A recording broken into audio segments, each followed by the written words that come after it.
Hello chess fans, we're back with another over the board analysis video, and today I'm going to analyze a game I played in a recent tournament against around a 2100 rated player. So to give some context, I have played this player many times before, and traditionally the setup they've preferred is with e6, d5, and something like b6. So that's what I was sort of expecting for the game. So they started off with knight f6, and this was already a little bit of a surprise because I pretty much expected them to start with d5 or e6.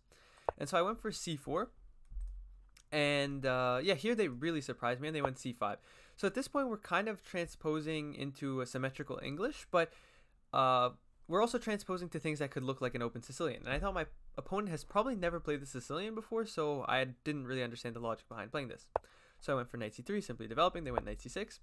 I went d4, takes. And here, to continue with my opponent's sort of setup, I expected them to pretty much just go e6. I thought, okay, they're going to play e6, and we're going to get some sort of mainline symmetrical English, and e6 is the main line. Your idea is to go bishop b4, and possibly in the future, maybe you can go b6 and develop the bishop this way, but usually your idea is to go d5 at some point, and you sort of just keep the bishop back for a little bit. But instead, my opponent went g6. So at this point, I was very, very surprised, but okay, this just transposed into the accelerated dragon, Maroczy bind variation after e4. So I was very happy to play this. Here, you can also play this move g3, which sort of keeps it more of an English type of position, but I think that just objectively e4 is a stronger move.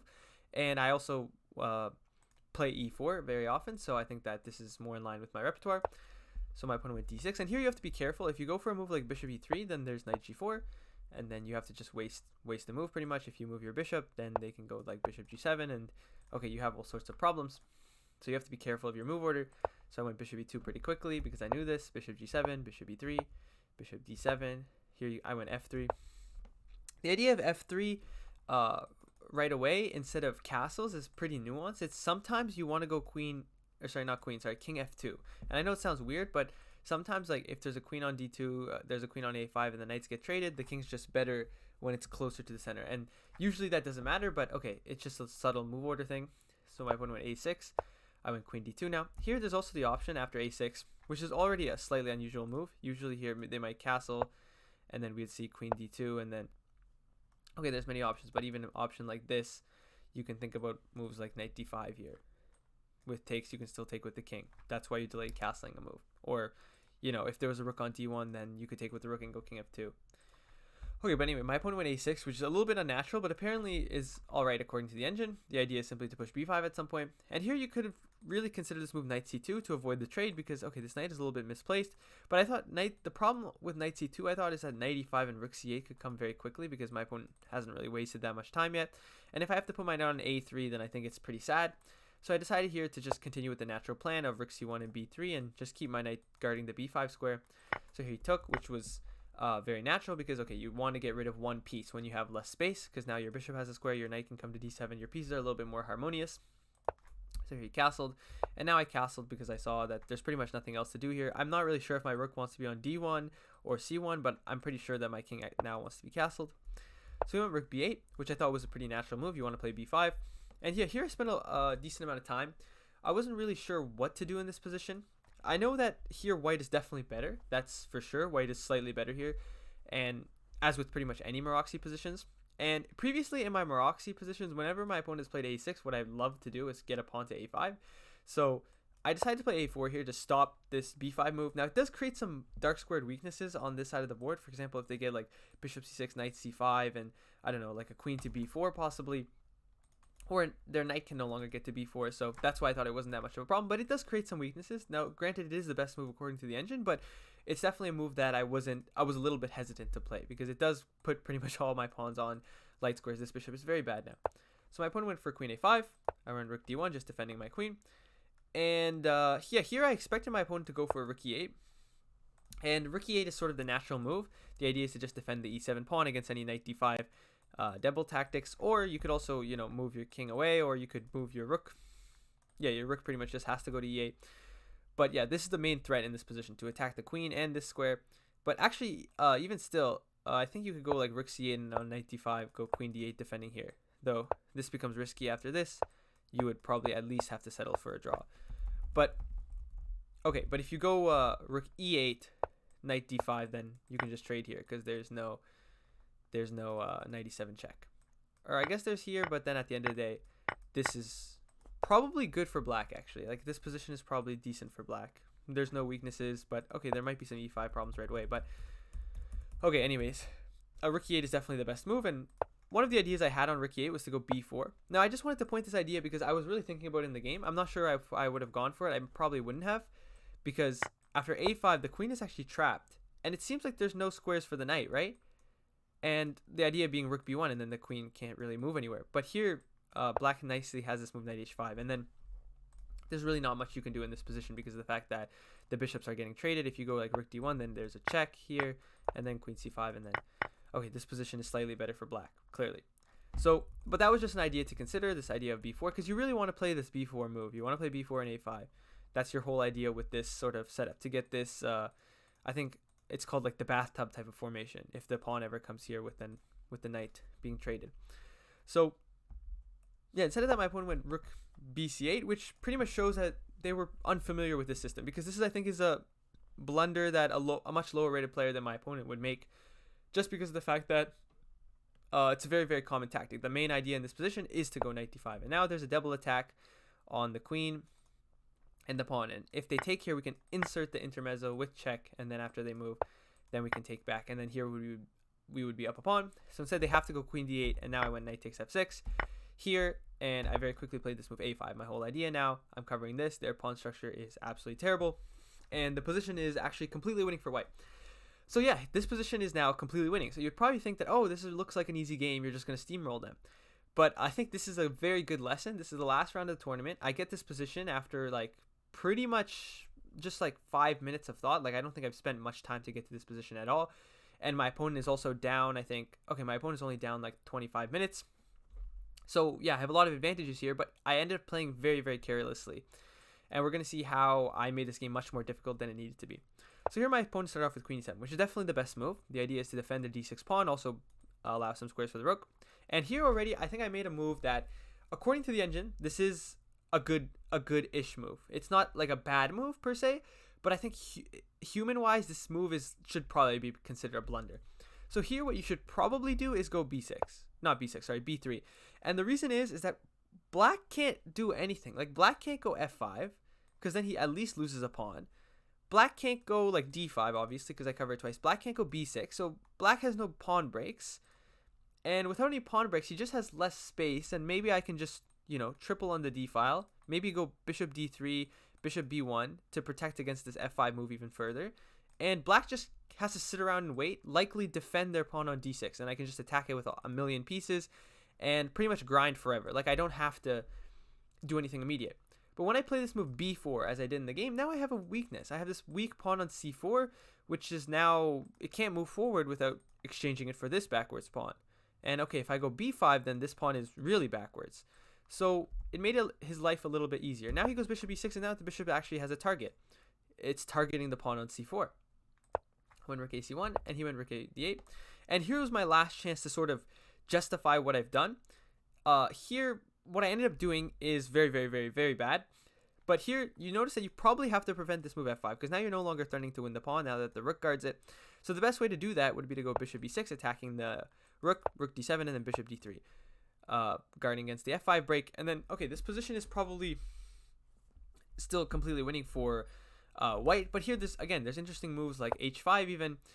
And then, okay, the position it doesn't become easy at all. For example, the idea is here.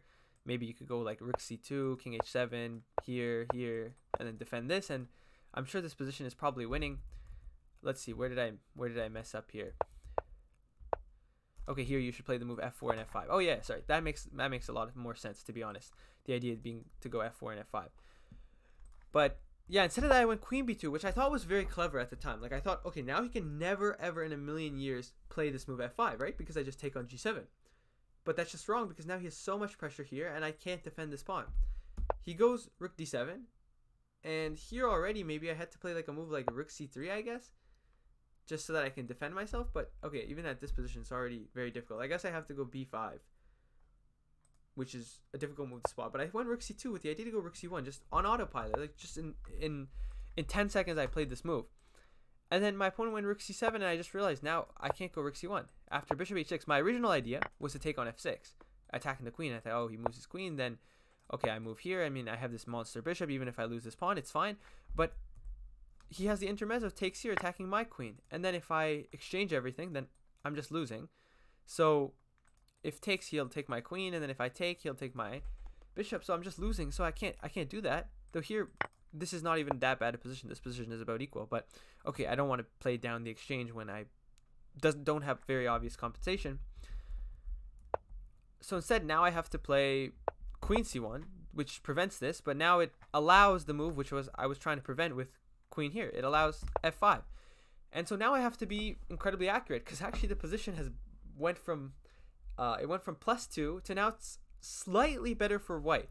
But here white has to be extremely accurate. And one of the reasons that I really am happy with this game, I really was happy with the way I played this game, is because of the fact that I did make a huge mistake. And then I was still able to come back from that. So from this point onward, I've played one of the most accurate sequences that I could have played. Because at this point, white has to be very, very pinpoint accurate to keep their advantage, because of the fact you've already messed it up. You've created some weaknesses and you've allowed black a lot of activity. So I just wanted to give some context about one thing I was thinking about. There was this line. Let me just try to remember it off the top of the head. There was this line, I think, with something like takes, or no. With like takes, check, here, takes, yeah, bishop d3, bishop takes, rook takes, and then he has rook takes c4. And after rook takes c4, queen takes c4, there's queen e1 mate. So you can already see how many ridiculous tactics there were. This is something I actually saw in the game. So I saw, okay, I can't go for this because now bishop d3 would be losing. So I'd have to play a move like, I don't know, rook somewhere. And then, okay, the position is already very unpleasant. Is there any specific move black has here? Maybe not. Maybe black doesn't have any specific move. But this is a nice tactic that black would have. So yeah, I would just have to move the rook, and then he could go here, and at least he could force a draw. But I don't want to draw, obviously. So obviously I can't take there. So then I thought, okay, maybe what if I take, and now take here. Again, similar story, right? Same tactic. So instead I would have to move the rook. Maybe now I can go to c3, but no, I can't go to c3 because this hangs. So I'd have to go here, or I'd have to go to like rook d2. And again, this position is just, it's not clear at all if I'm winning or not. He can go bishop e6, target here, and then okay, if this happens, then it's just a draw. So I don't want this. So yeah, I thought I can't do that. And then so finally I thought, okay, the only option then after f5 is to take here, and then defend with my queen. And now my queen can also give a check on d4 in case he takes on c4. And then I can pick up the bishop. So for example, if he takes here, simple enough, it's just check here, takes. Yeah, and then if takes, you just take here, and the queen takes, then the rook nicely guards the bishop. So he can't take there. So instead he took here, and now I take with the queen, and now the dust has settled a little bit, and we've gotten a position where we have gotten rid of his weakness for my e4 pawn, which is bad, which I shouldn't have allowed. But we have kept the weakness on d6, and I also have an active queen on d4. So I do have a lot of triumphs here. Now if this pawn on b3 was here, then okay, I would be completely winning just because I can just target this pawn. But okay, obviously I made that mistake previously. So here my opponent plays rook c6, which is probably the best move. I play rook d2, threatening this pawn even further. There's no reason to guard here because this is pinned. And now my opponent probably wants to take here. And to do that, they have to move the queen. So they went for queen c7, which I think is a very, very natural move. Now here, maybe in hindsight, my opponent should have gone king f8. But okay, this I think is a move that a very, very strong player would play, just seeing the endgame going to progress and seeing where we're going to get in a few moves. But okay, queen c7 I think was completely logical. Here I went b5, pretty much the only move to guard this, because now I can't guard this anymore. Otherwise you can just take, I can't get enough defenders on it. So I have to go b5. And if rook c5, then I thought this should be very good for me. Something like he can't really, oh yeah, where does he move his queen even? Here, and then it looks very, very bad here. And now you can threaten all sorts of mates.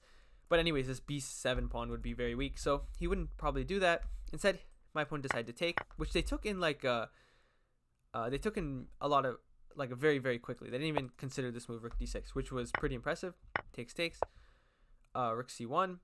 And yeah, here I play this move b6, and the engine at first recommends queen d4, but I think they sort of just transpose, so I won't look over it too much. But yeah, let's get to a critical moment. Here we get this position after queen d4, and this was my opponent's pretty much golden chance. So at this point, I've actually played very accurately. My opponent's only mistake up to this point has been queen c7 after they got that equal position, and so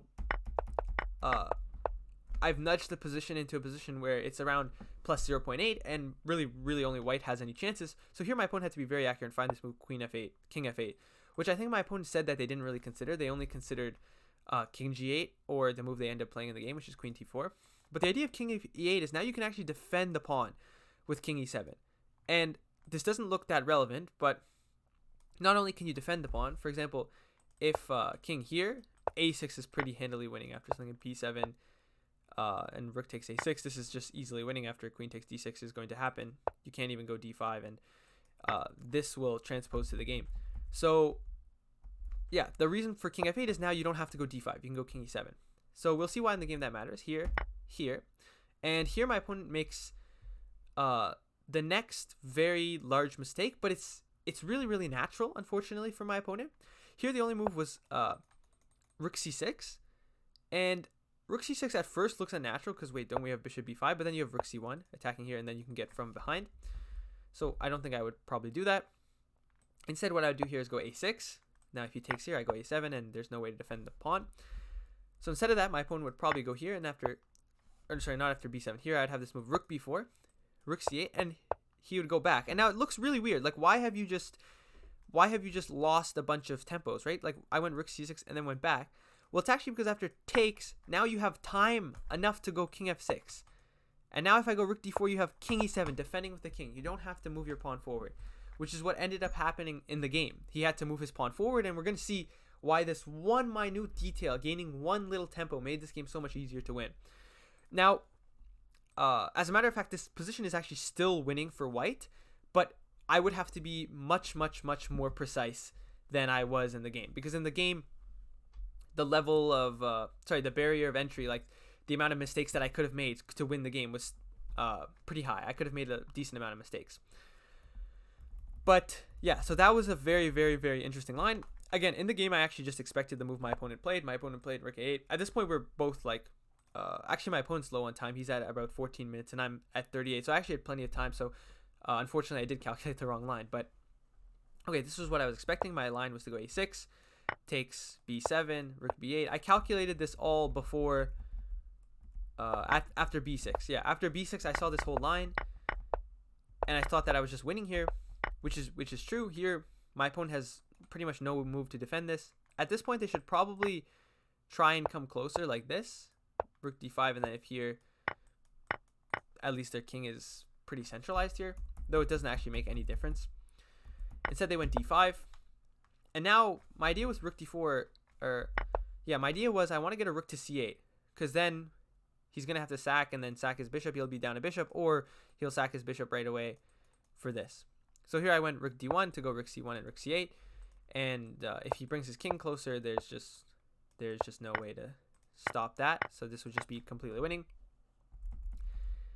So instead of bringing the king closer, his only option is to go d4. Now if I go rook c1, they can go d3.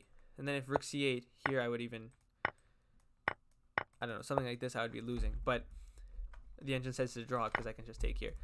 But yeah, I would have to be careful. So instead here I took, and now he gets that tempo back. He gets that king f6 move. So we see he had to actually sacrifice a whole pawn to get that tempo back, and that's what's going to make this game much easier to win. Okay, so now rook d1, my same idea. I want to go rook c1 and rook c8. He can't stop it. Here, bishop d5, and now we get that same position. Yeah, actually the exact same position. So I would have probably still done well in this game. But now we're going to see how to win rook versus bishop, 3 pawns, same side of the board. I will say that my technique was not actually that great. I think that during the game, if my opponent played like an engine, that I would have probably drawn the game. But okay, I think my technique was good enough to win against a player that's slightly lower rated than me. So I went rook c7, bishop d5, and the first step is to just try to cut the king off, get the king out of the center, and get as much space as possible. And the next step is you were going to probably try to have to goad black into moving some of their pawns forward.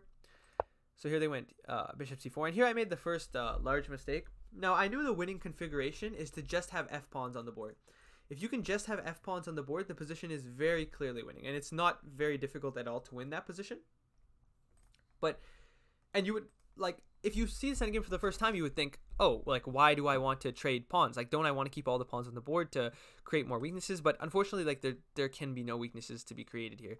Like, there's no way to create this weakness. So you just have to try to trade these off, and then the position will be a win. I think that any imbalance, so like f versus g pawn, or h versus g pawn, or g versus f might be winning for white, but these are definitely drawn. Like, if there's a h, or no, I guess it's just the f pawn. If it's f pawn versus g pawn, that's the endgame you want to avoid, because then black has this haven for this bishop, and there's just no way to target. There's no way to sacrifice the rook for a bishop and a pawn. So it's just a clear draw. So that's what you have to avoid. And generally, probably you should avoid putting your pawns on light squares, which is what I actually just ended up doing. But here, maybe a move like king f4 should be pretty ideal. The more you can push them back, the better. And okay, moves like bishop f1 just to force. This is just the engine's top line. But here, eventually, you get your rook to f6.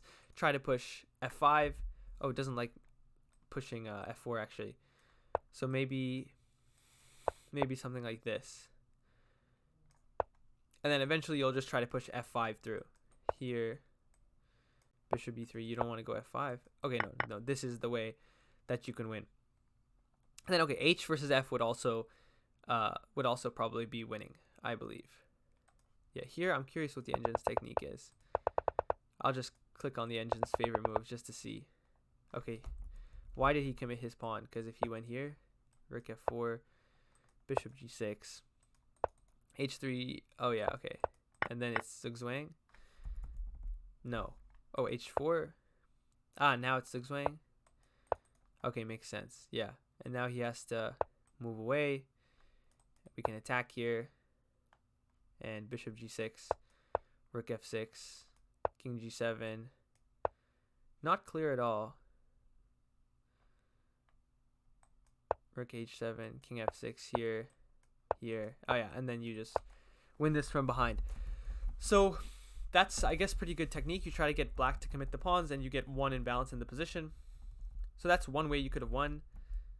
I went for g4 in the game, which is actually just a mistake. My idea was to go for f4, f5 after pushing this king back to g7, and then get a king behind it and try and push. If I get the pawn to f6, or I trade off this pawn for this pawn after f5, let's say takes, that I thought that the position should be a pretty easy win. My opponent went bishop b3. I went king f4. Here, king g3. My idea was, okay, I want to play f4. And I can't really remember. Yeah, I was scared of bishop d1 attacking here, which maybe is sort of an irrelevant fear, but I didn't want to play h3. Committing more pawns to light squares just didn't seem good to me. So I went king f4 so that I didn't have to do that.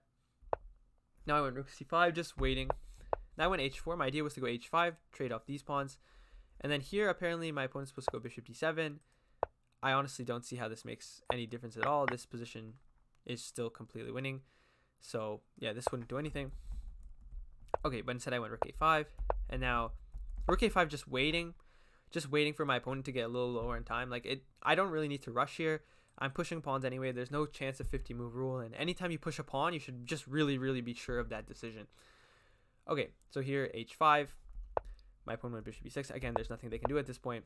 I went rook c5 doing nothing. There was actually no point in playing this move rook c5. Like, it was just purely a bad move. Like, here I can just go g5 and get what I want right away. Here it takes, and if takes, I have takes, and then this is the exact position I want, f pawn versus f pawn. And if he takes with the pawn, I think that rook a7 and then takes, I'm even up a pawn here, which, okay, if I'm up a pawn and the exchange, it's an easy win. So I had a very easy win there with g5, but alas, I missed it. I went rook c5, takes, king g7, rook e5, but at this point, now all I knew I had to do is I have to cut the king off on the 6th rank. And here maybe he could have played f6, but then I would have gone f5 and then rook d7 and bring the king in, threaten mate. It should be a pretty smooth victory. Check, bishop f7, bring the king around. I don't know, something like this. And then this would win the pawn. So he can't even move the bishop. Nothing to do. So he went king h7. And now went g5, which I knew gets into the winning endgame. If he goes here, I can go rook h6. And then this would be another winning king and pawn endgame. Just got to make sure to push this back here. And then you have to be careful not to take with the king. Instead, go f7. And if this pawn wasn't here, it'd be stalemate. But thankfully, it's not stalemate. That would be how to win that. So yeah, he took. I took with the king. King g7. And now I know f5, f6 is winning. Bishop c4, f6. This has been written about in Dvoretsky's. I actually saw this position, how to win bishop versus rook, for the first time in Dvoretsky's. And this was the sort of position that you were aiming for with the pawns on f7 and f6 and the king here. Now I go rook d4, threatening the bishop, and also threatening rook h6 here, rook h4 here. And here I probably should have gone here, attacking the bishop. And then here now I'm threatening mate. And the king can't go anywhere. If he goes f6, it's still mate. So there's no way to stop it here. The best way, I guess, is like bishop c8, rook b8, and yeah, that would have been mate. But instead of that, I went king h6 right away. It actually doesn't make a difference after king f8, rook b4. Here, he can prolong his mate longer with his move king e8. I gave him an extra option, and then, okay, I win the bishop, but he could get out of the checkmate. But anyways, yeah. So after king h6, actually, my opponent resigned. So I think that this was a very good game. I think it was a good game because it shows you a little bit about how you're meant to keep your psychology in a game. Clearly, I was much, much better. Got a little bit overconfident. Played a move where I allowed my opponent chances when there was really no chances that needed to be allowed. But then I managed to come back. I managed to play a series of accurate moves, put my position in a difficult spot. And my opponent made some seemingly unobvious mistakes, but enough mistakes that I was finally able to capitalize. So, yeah. And just to recap this tournament a bit, I ended up coming second at this tournament, getting 4 out of 5. Sorry, and the winner actually got 4.5 out of 5. So I went 3 wins, 2 draws, and the winner went 4 wins and 1 draw against me. So I think after the tournament, I was a little bit disappointed because obviously, you know, I wanted to win. I thought 4 would probably have been a good enough score to win, just because of the fact that the tournament was very strong and there was a lot of strong players. But okay, one player obviously clearly had the best event.